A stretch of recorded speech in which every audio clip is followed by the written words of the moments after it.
tanin'ny colon dia raha lany zany izy tsy maintsy averigna amin'ny fanjakana komina iasan'ny vahoaka. Orinasa indray amin'ny mahasisy tompony dia misirisy fa hoana zarakarana tany. Leo anay ny taratasy mahanareo ny tany araizany ny findrany izy io ny imitation ny findrany izy io aty. Kely loatra ny anareo fany anilan'ity zany no sarasara saosy. Niroagna tragno anahy amizay ho tsisy raha ilaigny tragno oa. Devoka 3 volana za tamin'izany dia afaka zazakamba 3 volana izy tsy azo. Lasa nitombisa amizay le olo nenjegny dia tao natafiditra zay papena. Rava boka ny mpianatra tao ndravana. Narobe le gendarme misy enimpolo na 20 reo teo.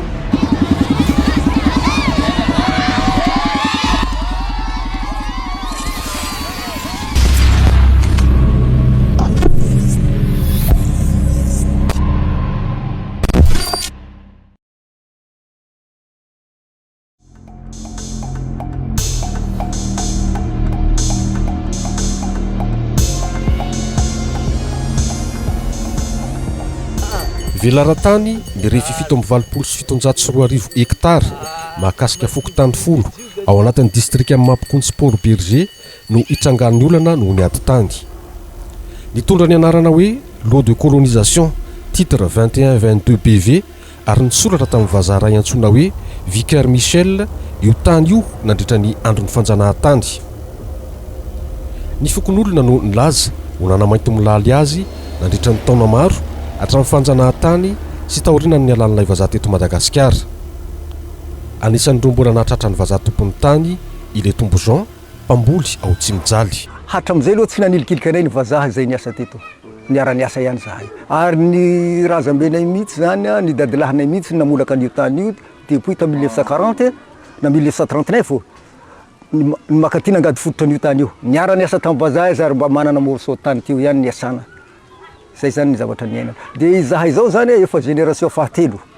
Dia teo ny babanay, retraité teo ny babanay niasa tamin'ity ferme ty. Sampitarika fokon'olona amin'ny fitakena mirenana ny tany amin'ny fanjakana malagasy Ile Tombo Jean ao Tsimjaly sy Clément avy ao Ampapamena mba hahafahan'izy ireo misitraka ny fizakana ny zo hanana ny tany. Efa mananika ny 4 taona no niadivan'ry Ile Tombo Jean sy Clément an'izany.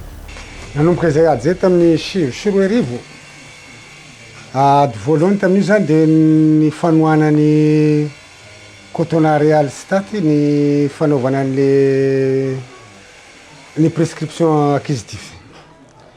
Fa nivoatra ihany moa zany le ady namoaka didy ny fisarana ny TPI niakatra jusque tany amin'ny cour d'appel hatrany amin'ny cassation nagnome valitenina afapoanay zany amina nagnamarina le nagnome le fangatana mikasika ny réintégration todo zany nisy koa tafara fangatana autorisation de culture dia mbola nikesiny cour d'appel koa nahazo an'izay didy 187 nivoaka tamin'ny 7 avril 2021. Araky ny voarakitra amin'ny didy laharana fa 720 navoaka ny fitsarana ambony ao Mahajanga ny 7 avril 2022 io dia nomena alalana ambony ireo fokon'olana nanao fangatahana teo amin'ny tany mandra-pahavitany dingana arahana amin'ny fangatahana ilay prescription acquisitive izay efa nampidirin'izy ireo. Tsy nampiarina araka ny tokony ho izy nefa ny didy. Rehefa namboly zahay tamin'ny 2021 tamin'ny 2021 teo dia vita ny fambolenanay efa tafiditra Pampamena sy Tsimjaly rehefa fenonay ny tany Antsiraka sy Ampandrongisi dia aty afara naka expulsion zareo hanafoana an'io didinay io. Ya. Zay zany ny zava-nisy. Efa vita ny volinay zany. Voasokajy ho mpibodo tany ny fokon'olona miaraka amin'ny Clément sy Ile Tombo Jean no nofisiany certificat d'immatriculation et de situation juridique ara-dalàna navoaka ny sampandrarahan'ny fananantany milaza fa efa misoratra amin'ny anaran'ny orinasa Cotonarial Estate ny tany izay nanaovan'izy ireo fangatahana ary nahazahoany alalana hanaovana fambolena araka ilay didy laharana fa 720 navoaka ny cour d'appel ao Mahajanga. Ny 10 avril 2022 namoaka fanapahan-kevitra ny OMC district amin'ny Mampikony fa hatsahatra ny fiasana ny tany rehetra voalaza ao anatin'ilay didy mandra-pivoaka ny fanapahan-kevitra eo anivon'ny OMC régional. Ny 20 avril 2022 namoaka fanapahan-kevitra ny OMC élargie région Sofia. Voafaritra tao anatin'izany fa tsy misy mahazo mifanimba voly amin'ireo efa vita na ny andaniny na ny ankilany. Ny ekena ny fahazahoan'ireo fokon'olona izay nitondrona mpoboty tany mamboly amin'ny ampahan'ny tany Titré, Borné amin'ny Sokota ho fitsinjovana amin'ny mahaolony. Noferan'ny OMC élargie région Sofia ho mandritra ny taopambolena 2024 ihany ny fahafahana mampiatra izany. 20 novambra 2024 nitranga ny savorivory teo amin'ny samy fokon'olona tao Pampamena sy Tsimjaly. Nitaraina ho lasibatra izany ireo tatsaha miara-miasa amin'ny vondrona Sarela Kos Sokota. Tamin'ny 9 novambra teo ampagnadiovagna tanimbary dia nidirany zareo akeriny teo. Dia zareo na izay raha tianjareo natao dia kapokapoiny zareo. Dia voka 3 volana za tamin'izany dia afaka zazakambagna. Dia vadiko zany nanohy ny asanay tagny. Dia vita ny asa. Voafafy ny vary. Vita amin'izay fafy vary dia mbola nikorontagniny zareo koa zany dia nilefa. Dia zareo zany niditra akeriny tary ny asa le varinay. Rehefa ny tombokasitra ny dodonindreo tamin'izay halandreo amin'ny tombokasitra ake miala keto ndre fa hitany ty taninay. Isina nareo afa ngano tanim-bazaha ngano Sokota Sarela Koso. Iay magnofa ara-dalagna. Hitany ty o iaho sy afaky nare keto izy ko izany fogna fa izy ko chefinay napiditra anay mangalanay aketo zay avy miala eto. Iaho sy iala, iaho te nindrimindreo, nitorandreo pilotry. Sy nahavoana raha ihany lefa tandragno. Tsy voasambany no nisy ny fifandonana teo amin'ny samy fokon'olona. Niditra an-tsehatra ny OMC élargie faritra Sofia. Niasa sika rehetrarehetra, mpamboly rehetrarehetra, ianareo ray aman-dreny eto an-tanàna, sy ny amin'ny tanàna manodidina mba samy mitony ary ho atao farany mety adiady, mety fitasian-tanana, misy mpamonoana izay efa indroa miantoana zay mimisiany tato amin'ny mpamboly samy mpamboly. Ny famiano tamin'izany dia narefa napahan-kevitra ny fivorian'ny OMC élargie faritra Sofia ny 20 novambra 2024 fa ametrahana mpitandro filaminana mitambatra amin'ireo toeram-pambolena ahina mety hisy fifandonana mandritra ny fotoam-pambolena nanomboka ny 13 novambra 2024. Ampiarina ny lalàna ho an'izay mbola minimana korotana. Voaja ve izany?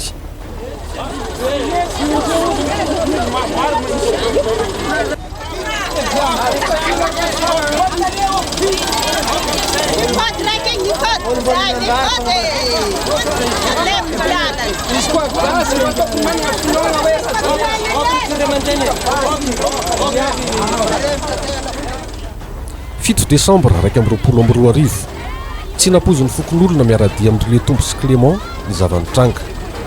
Tonga tao Antsiraka ny trakteur miisa 4 nambenana zandary miisa 12 voalaza fa handrava ny fambolena nataon'izy ireo.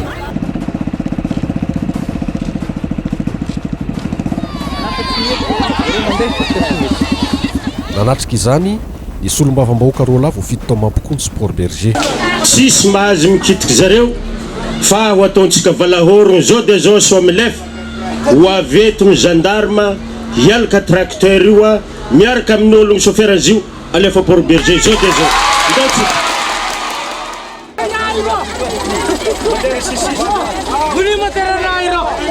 tsy voatazona ny fokon'olona niromotra nidina Ambaibo nanolotra ny famitehana ny volony.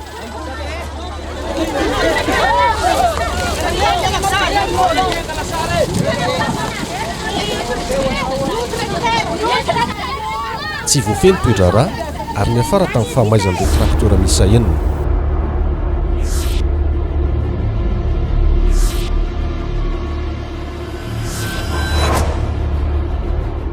Teo anatrehan'izany nanao antso ny solombavam-bahoaka voafito tao port berger ary nampatsiahy fa fampanantenana nataon'ny filoham-pirenena fony izy nanao fampielezan-kevitra ny latsaka hofidiana filoham-pirenena ny amerina ny tany amin'ny fanjakana malagasy mba ahafahany tatsaha mangataka sy misitraka ny tany izay efa nomantisy milaly antaona maro. Satria ny filoham-pirenena nipony amin'ny programan'asany no hanipatra ny tany fambolena mba ahafahany Madagasikara haondrana ny ivelany fa tsy hanafatra intsony. Ary tamin'izay no nisy ny velirano ihany koa raha nandalo teto mampokony izy dia niteny hoe ny tanin'ny colon dia raha lany zaho izy tsy maintsy averigna ny fanjakagna dia homegna iasan'ny vahoaka. Hatraiza nefa no fantanterahany zany efa niditra an-tsehatra tamin'ity raharaha ity ihany koa ny bureau de doléance eo anivon'ny fiadinan'ny repoblika araka ity tatitra momba ny iraka manokana ny toto-saina tany amin'ny faritra Sofia ity ny 1 hatramin'ny 4 novambra 2024. Voarakitra ao anatin'ny tatitra fa tokony hatsahatra ny ady amin'ny endriny rehetra, na ny ady eo amin'ny mpiaramonina, na ny ady ara-pitsarana, na ny ady ara-politika mifandraika amin'ny fitakiana ny fanomezana tany ho an'ny Tatsa amin'ny alalan'ny fangatahana famerenana ny tany amin'ny fanjakana malagasy. Ny antony dia satria efa vita titra sy borina amin'ny Sokotany tany ary satria ny fanjakana malagasy dia tompony 570 isanjato amin'ny petrabola ao amin'ny vondrona Sokota. Tsy nahasakana ny fanenjehana araka izany ny antso nataon'ny solombavam-bahoaka Rola voafitra tao mampikony Sport Berger lasibatra hatramin'ny fianakavian'ny Dopitarika.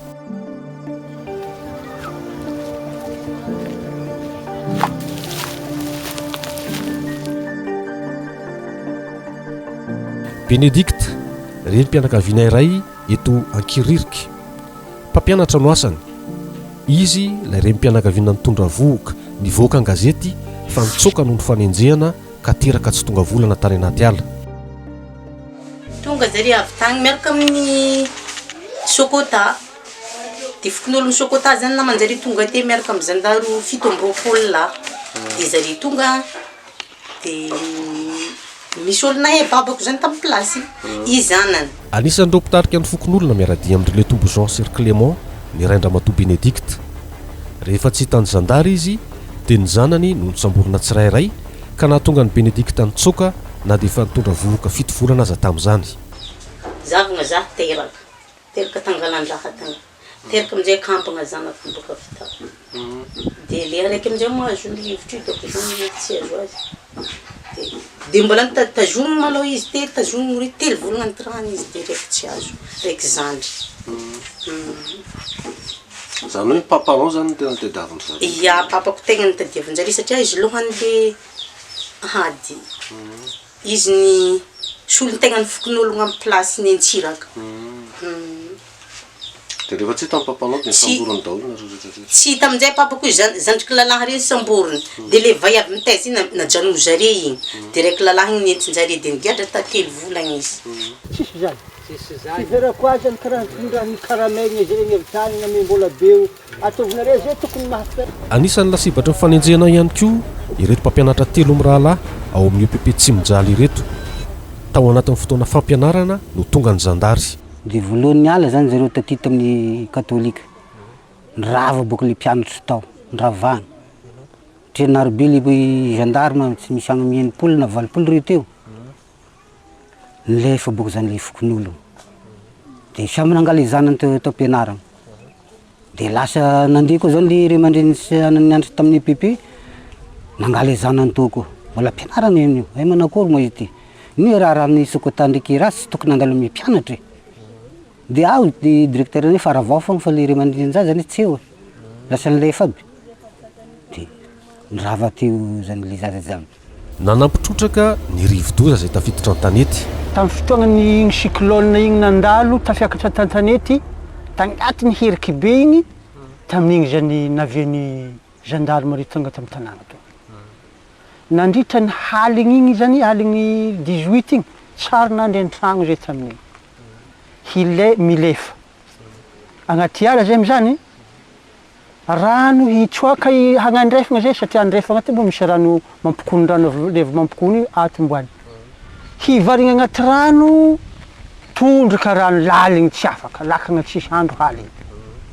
Tsara ny sakafo zay rolahy io nandry agnaty ambody kakazo na anatrandro. Tsisy sakafo, tsisy ino, tsisy dara. Tsy nisy ny didy fampisamborana mazava naseho azy ireo. Izay voatondromolotra dia nirofony zandary avokoa. Araka ny tseny teo ambolohany any le lohandohan'io mpangatakatany io fotsiny hoe misy 12 zany le effectif an'zareo. Dia raha tonga teto am'izay za ireo gendarme marobe reo zany dia izareo misy zareo lohandohana amin'ny Sokotary eo zany miaraka amin'ny président Fokotany eo zany nanao lista vaovao koa de lasa nitombisa am'izay le olo ninjegny de tao natafiditry zay mpampianatra. Nandritra ny 3 volana no nandao amin'ny tanànany ary niaina tany am-pandosirana ireo fokon'olona zay natahotra fisamborana.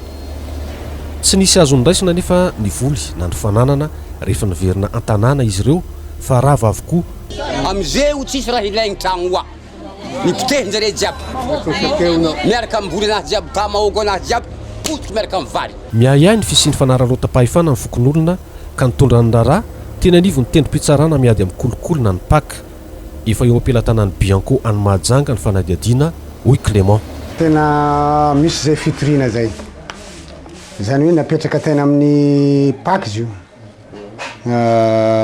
tao Mahajanga de paka zany nandefa anazy any amin'ny Bianco.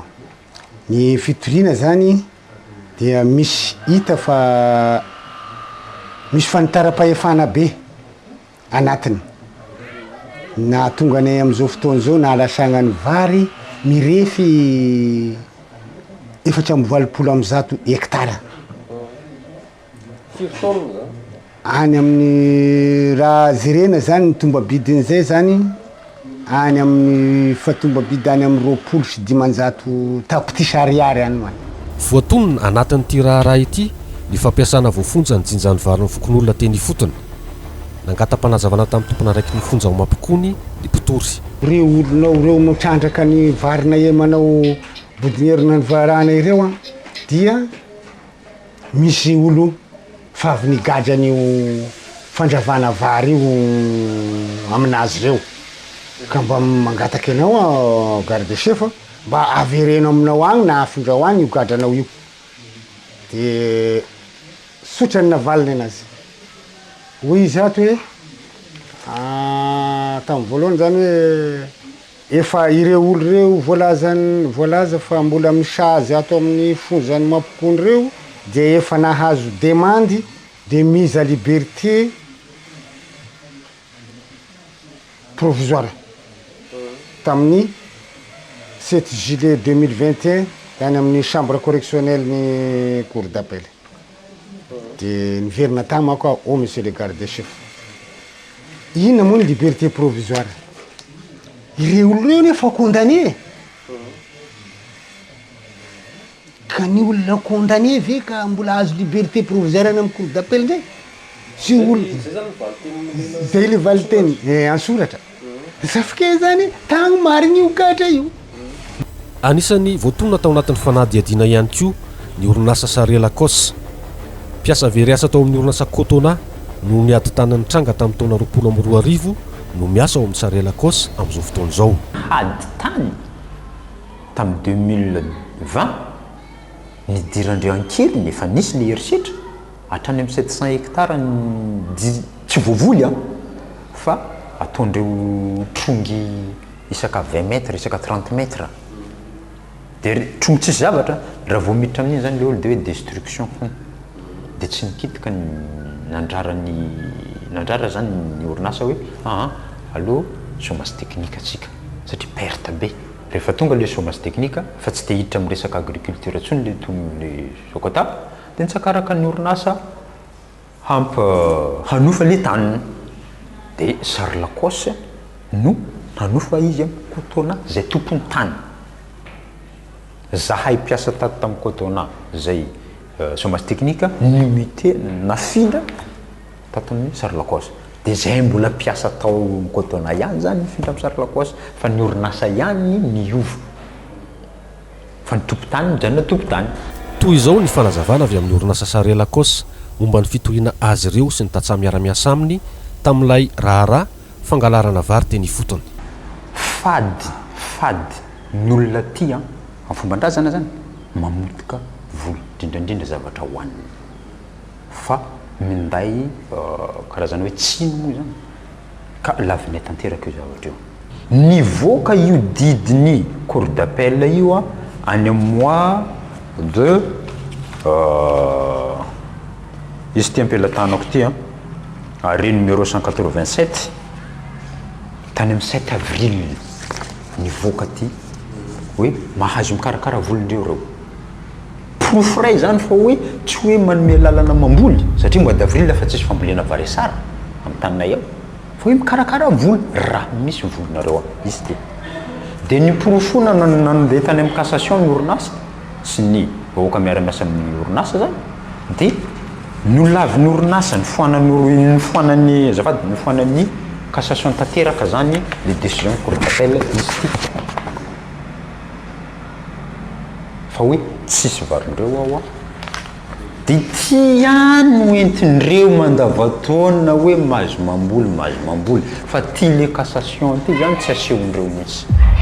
Mianjandro ny tady andaniny ny orinasa Sokota sy ireo mpiara-miasa aminy izay mamahatra amin'ny fananany taratasy ara-dalàna momba ny fananan-tany. Ankilany ireo fokon'olona izay miaradia amin'ireo Tombozon sy Clément misisika miadiny zony hahazo ny tany araka ny fampanantenana nataon'ny filoham-pirenena nandritra ny fampelezakevitra ny taona 2022. Mbola manohy ny ady eny anivon'ny fitsarana ny fokon'olona mangataka ny amirenana ny tany. Efa nisy ny didy savaravina avant dire droit navoaka ny fitsarana ambaratonga voalohany tao mampikony nandidiny sampanarahany fananan-tany amoaka ny atota taratasy rehetra sy miporofo mifandraika amin'ny famindranany anarana ary ny titre an'ilay tany lot de colonisation TF 2122 BV ho an'ny Cotonard Real Estate vondrona Sokota saingy tsy nahaza ombaliny hatramin'izao. Tamin'ny 2020 mai taona 2024 dia namoaka an'le ADD io didy savaravina io ny TPI tao Mampikony dia nandresina nangalana vady tany nitaky an'izay zavatra zay na tany amin'ny domaine dia tsy nagnome misy zany le domaine le service de domaine tao tsy nagnome an'izay valiny nitakiny fisarana zay. Inona ny antony nanazava ve le receveur ny domaine tamin'izany fotoana hoe maninona ny tsy namoaka izy?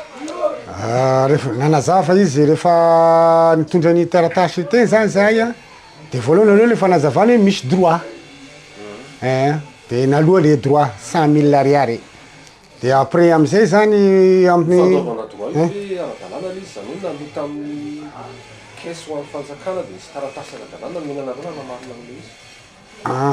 Naloha teo anatry teo tao agnatin'ny bureau tao aloha fa tsisy rosi nomeny tsy nanome rosi izy. Le tompona andraikitry ny domaine tamin'izany fotoana fa tsy le am'izao. Tompona andraikitry ny domaine tamin'izany fotoana fa tsy le am'izao io. Dia naloha le droit dia nanao nanotoy dia amaray am'izay niverina na hitaky an'le nandovana droit dia hoe kely loatra ny anareo le droit eo amason'le opposition zany izy mitena zay zavatra. Inefatra niverina tao amin'ny tompona andraikitry ny fananan-tany eo Mampikony ny vady-tany izay nanatanteraka ny didy nangataka ny valin'ny fangatanany fitsarana araka ny voarakitra atao anatin'ity taratasy firaketana tsoratra ity. Valiteny miendrika fandrirarana nefa no azo. Ianao moa milaza fa moramora mitady an'izany. Izy koa nafantarinao zao mandray olo aty amin'ny chambre aty. Andao anao mivoaka ny fa zavatra zany mbola tsy hitako. Na indidy sy PVM-nao zao iny aza tsy hitako ny nanaovako azy. Tsy fantatro, tsy haiko navery. Aleo anao mandehany fa mandany fotoana zaho. Zaho manenjika asan'olo tsy tiako lalina fotoana. Atao fitatitra tenao atao fa zaho tsy matahotra izany. Napakatra ny raharaha tany anivon'ny fitsarana ambony any Mahajanga ny fokon'olona taorianan'izany. Tamin'ny 29 septembre teo zany rehefa nitoy le ady namoaka didy indray zany ny cour d'appel na Majunga, cour d'appel Majunga mitaky an'izay mutation sy ny dossier rehetrarehetra na ahafahany domaine nagnovan'io titre io tamin'ny colon numéro 2122 BV zay nandihany amin'ny 990 DT.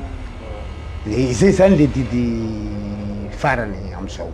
Nangataham-panazavana momba ity raharaha ity ny sampanarahan'ny fananantany eo Mampikony Sport Berger nandritra ny fidinana ifotony ny volana septambra sy oktobra 2022. Saingy nilaza izy ireo fa efa nahazo toromarika avy any ambony tsy mahazo miresaka momba ny ady tany eo amin'ny fokon'olona sy ny orinasa Cotonard Real Estate ao anatin'ny vondrona Sokota. Miteraka izany fanginana rehetra izany.